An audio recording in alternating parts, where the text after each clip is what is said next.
Now, the women's charity Refuge are staging a protest today. They're going to dump 1,071 rotten apples outside New Scotland Yard. Well, it's understood that the apples are intended to represent the number of Met officers under investigation for allegations of domestic abuse. Now, the demonstration is also in response to the now former officer, thankfully, David Carrick, pleading guilty to 24 counts of rape, which the charity described as utterly abhorrent.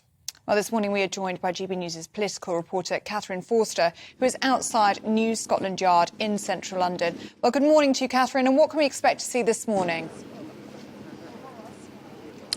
So there's a lot of attention here, very striking protest behind me, as you can see, of 1,071 rotten apples. We heard, didn't we, after the horrific murder of Sever Everard by Wayne Couzens, a serving police officer, that there were the occasional bad apple in the Metropolitan Police.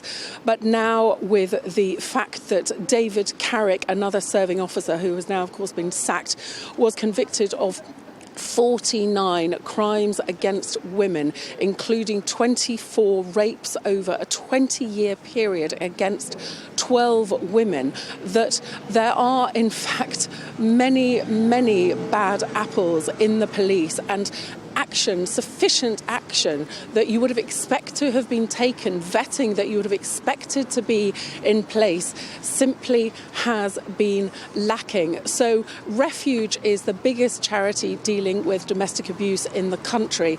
Police get a call once every 30 seconds from a woman about domestic abuse. And of course, women need to be able to trust the police, don't they? So I'm delighted to be joined by Abigail Ampofo from Refuge.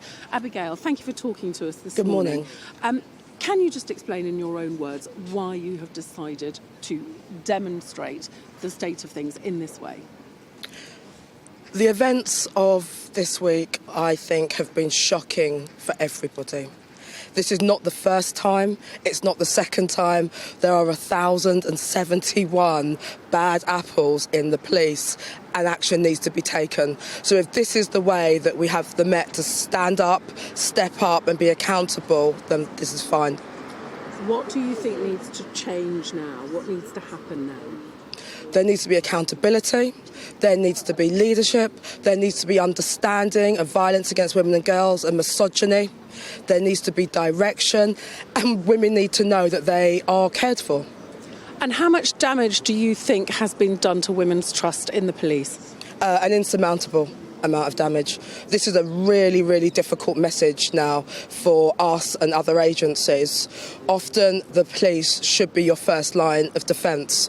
We will speak to women and we will be speaking to them about contacting the emergency services. This is an incredibly difficult message to give to women now. We are still there and they can call us on the helpline, which is 0808 2000 247, but the police have done awful, awful damage. Abigail Ampofo, thank you very much for talking to us.